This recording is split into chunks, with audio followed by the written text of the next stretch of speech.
read and learn. Sky is so bright.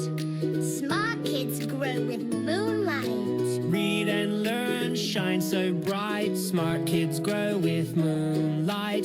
eSchoolify series, fun and true. Learning dreams for me and you. Welcome to eSchoolify series.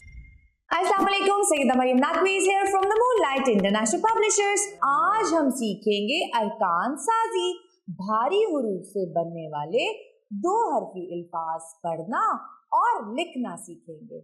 भ भ अ भा, भ ओ भो, भ ई भी, भ ए भे। फ फ अ फा, फ ओ फो, फ ई फी, फ ए फे। थ थ अ था, थ ओ थो, थ ई थी, थ ए थे। छ छ अ था, छ ओ थो, छ ई थी, छ ए थे। छ झ अ झा, झ ओ झो, झ ई झी, झ ए झे। छ छ अ छा, छ ओ छो, छ ई छी, छ ए छे।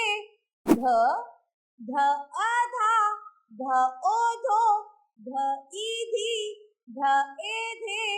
तो हमने दे, जीम और दाल भारी आवाज के साथ दो हरफी अल्फाज बनाने सीखे।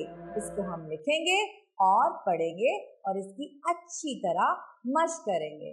शुक्रिया। अल्लाह।